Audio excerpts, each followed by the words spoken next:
বিসমিল্লাহির রহমানির রহিম। আসসালামু আলাইকুম। আফসোস মনের মধ্যে, আফসোসের থেকে ভিডিওটা আমার রেকর্ড করা হইতেছে। আশা করি যারা দেখবেন তারা শেয়ার করবেন, মন্তব্য থাকলে মন্তব্য করবেন। আমাদের রাষ্ট্রটা যখন স্বাধীন হয়েছে ঠিক আশেপাশে সময়ের মধ্যে পৃথিবীর মধ্যে অনেক রাষ্ট্র এরকম স্বাধীন হয়েছে। খোঁজ নিয়ে দেখলে অনেক রাষ্ট্রই দেখা যাবে তারা অনেক উন্নত হয়ে গেছে, কিন্তু আমরা পারি নাই। কেন পারি নাই? আমরা কি দেশকে ভালোবাসি না? অবশ্যই বাসি। আমি আমার মতন, আপনি আপনার মতন করে ভালোবাসেন। ওরাও ভালোবাসে, যেসব রাষ্ট্র উন্নত হয়েছে তারাও ভালোবাসে। তবে তাদের ভালোবাসা এবং আমাদের ভালোবাসার মধ্যে পার্থক্য, আমি আমার মতন, আপনি আপনার মতন, ঠিক না? আমরা হইছি ভালোটা নেব, মন্দটা নেব না, এই রকমের জাতি। এ কারণে আমাদের এই অবস্থা। যেমন সর্বশেষ 24-এর এই ছাত্র জনতার গণঅভ্যুত্থান, এই যদি মানে সাকসেস না হইতো, হাসিনা যদি না পালাইতো, বর্তমানে যারা এই যে বড় বড় পণ্ডিতগিরি এবং জ্ঞান বিলি করার চেষ্টা করে, যেমন ইনকালাব মঞ্চের হাদি আছে, নাসিরুদ্দিন পাটোয়ারি আছে, আরেকটা আছে হানান মাসুদ আছে, তারপরে গণ অধিকার থেকে মানে আরেকটা আছে কি জানে,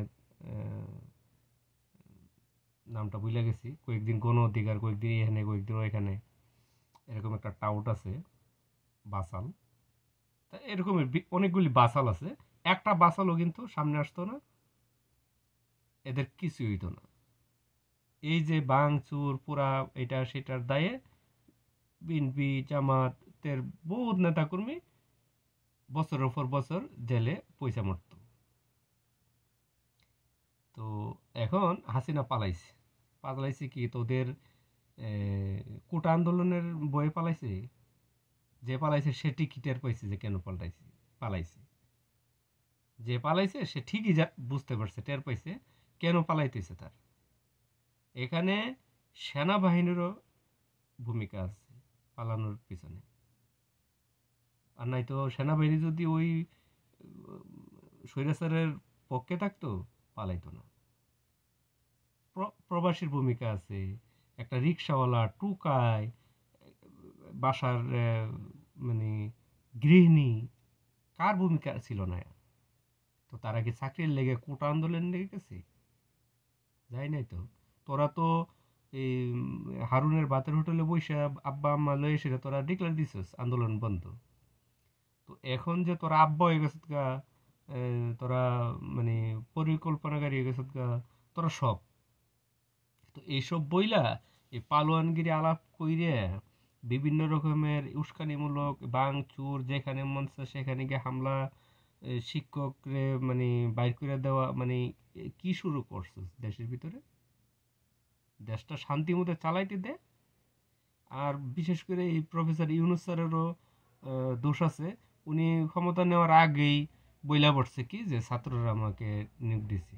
আরে মিয়া, আপনার ছাত্ররা যদি নিয়োগ দিতে আর বাকি মানুষ কি বাল বালাইছি নি আপনারে? হ্যাঁ? আর ছাত্ররা কচি কচি ছাত্ররা যদি আপনার কাছে এত কচি, আপনার পছন্দ কি লাগি? হ্যাঁ, আপনার মানে কচি কচি ছাত্ররা এগুলি আপনার পছন্দ হয় কেন? স্বভাব চরিত্র ভালো না নাকি? স্বভাব চরিত্রের ভিতরে সমস্যা আছে আপনার? কোচিদের ভূমিকা, কোচিদের জ্ঞান বুদ্ধি যদি এত ভালো হয়, তো আপনার মতন বাল না রাষ্ট্র পরিচালনা করা দরকার কি? আপনি ফুটেন, কোচিরে বসাই দিয়ে যান এখানে। আপনার তাহলে তো বোঝা যায় মানে আপনার পাল না, আপনার কোনো জ্ঞান বুদ্ধি নেই। তাহলে আপনি ফুটেন, আপনি আছেন কি এর লেগে? আপনি যদি কোচিদেরকে এত মানে মূল্যায়ন করেন আর বাকিদেরকে মূল্যায়ন করেন, রাষ্ট্র তো এরকমের গুল্লাই যাইব। 2 দিন পরে আপনার বিচারে পাওয়া যেত না। ফালতুগিরি ছাইরা সবাইকে নিয়ে সেরা রাষ্ট্র কিভাবে মানে দ্রুত নির্বাচন দেওয়া যায় সেই ব্যবস্থা করেন।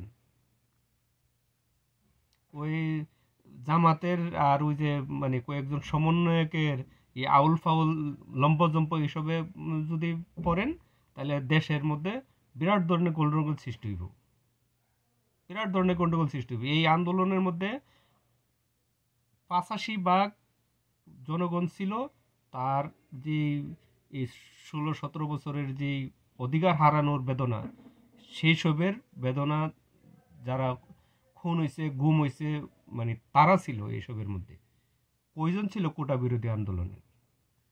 এইসব 2%কে যদি মূল্যায়ন দিতে যান, তাহলে দেশে কখনোই শান্তি আসবে না।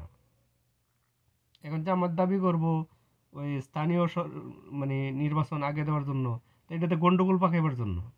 স্থানীয় নির্বাচন আগে দিলে এখানে যারা পলাতক তারা আবার সামনে চলে আসবো, কারণ আপনি ইলেকশনে বাধা দিতে পারবেন না।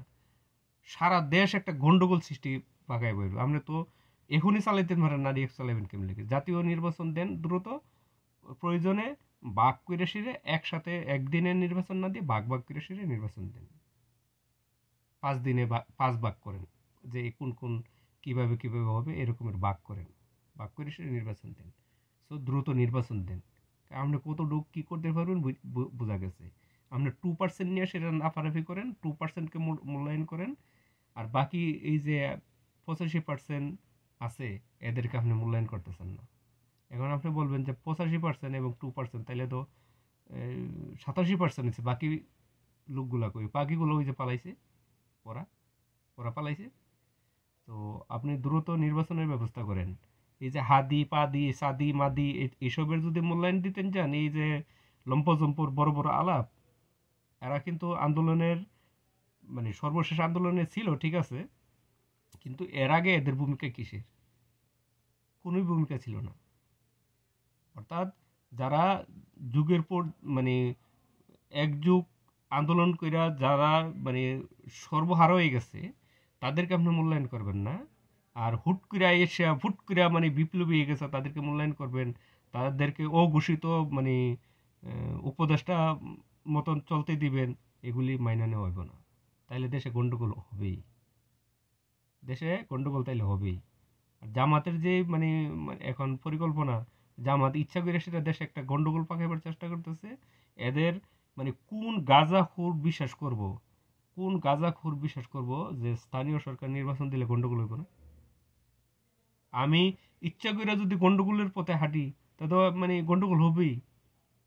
সো এইসবের থেকে বিরত থাকেন, গন্ডগোল ফন্ডগোল থেকে বিরত থাকেন। যদি দীর্ঘদিন মানে ক্ষমতায় থাকার ধান্দা থাকে, যে একটা গন্ডগোল ফাঁকা পরে দীর্ঘদিন ক্ষমতায় থাকে, থাকতে পারতেন না, থাকতে পারবেন না। যদি গন্ডগোল পাকাইবার চেষ্টা করেন, নিজের জীবনটা লয়ে সেটা যাইতে পারবেন কিনা সেটা নিয়েও সন্দেহ আছে। সো যা বলতেছি সঠিক এবং ভালোর মঙ্গলের জন্য বলতেছি, দ্রুত নির্বাচনের ব্যবস্থা করেন। আর এই যে লম্পজম্প যেটি করবো না, যেটি ওই বাঙ্গালাও দৈরালাও ফেরালাও, রাস্তায় যেন নামতে না পারে। কে ছাত্রকে লেখাপড়া করবে? আন্দোলন কিসের? কথায় কথায় কথায় কথায় ছাত্ররা আন্দোলন নিয়ে রাস্তা বন্ধ করব। সমন্বয়ক হোক না সমন্বয়কের গোষ্ঠীও ওই রাস্তা আর আন্দোলন করতে পারবো না। সমন্বয়ক বললেই মানে তার 7 খুন মাফ হয়ে যাবে নাকি? কারোর কোনো কিছু ভাঙচুর করতে পারবো, কারোর মারতে পারবো, ধরতে পারবো, এগুলি কি? কোনো যদি বিশৃঙ্খলা কোথাও সৃষ্টিও হয়তো আইন শৃঙ্খলা বাহিনীকে সহযোগিতা করতে পারে, কিন্তু এরা নিজেই আইন শৃঙ্খলার মানে হাতে তুলে নিব, আইন হাতে তুলে নিব, এগুলি তো তাহলে দেশ বিশৃঙ্খলা সৃষ্টি হয়ে থাকবোই। এখন আমারে যদি একটা অন্যায়ের কারণে আমার পুলিশে ধরতে আসে, সেটা এক ধরনের আমার মানে বিহেভ থাকবে। আর যদি আমাকে একটা সিভিল একজন মানে স্বাভাবিক একজন নর্মাল মানুষ আমাকে যদি মানে আইনের উজর দেখাইতে আসে, আইনের ব্যবস্থা নিতে আসে, তখন কি আমি তারা ছাড় দেবো? সো এই ছাত্রদেরকে কররাভাবে বইলা তাদেরকে বাড়িতে পাঠাইতে হবে। তাদেরও গার্জিয়ান আছে, দালালি পরে করতে পারবো। এই দালালি করতে গিয়ে সেটা, এই বাটফারি সিটারি করতে গিয়ে সেটা দেশটাকে একদম ধ্বংস করে দেওয়া হইতেছে। এরা মানুষকে বলে চাঁদাবাজ, এরা বড় চাঁদাবাজ। এরা বিভিন্ন কলেজ ইউনিভার্সিটি বিভিন্ন প্রতিষ্ঠানে গিয়ে সেটা চাঁদাবাজি করতেছে। এদের চাঁদাবাজি ডিজিটাল এবং খুব শান্তভাবে চাঁদাবাজি। সো এদের হাতে যদি রাষ্ট্র পড়ে, এই সামান্যতম পাওয়ারে এদের যে অবস্থা দেখা যেতেছে, আর যদি বাকি কিছু পরে, তাহলে দেশে গাঞ্জাখোর ছাড়া আর এই দেশে কিছুই জন্মাইব না। লেখাপড়া তো গোল্লাই যাইব। সো এই ছাত্রদেরকে কোনো ক্রমেই এদেরকে প্রাধান্য দেওয়া যাবে না। এরা কারা? এরা একা আন্দোলন করে নাই।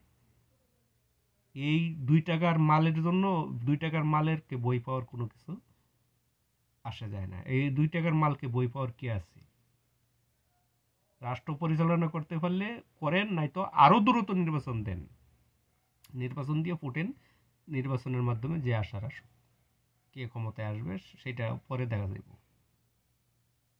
আপনি এই করবেন সেই করবেন, আপনি বাল ফালাইবেন, বোঝা গেছে। আপনি যে বাল ফালাইবেন বোঝা গেছে।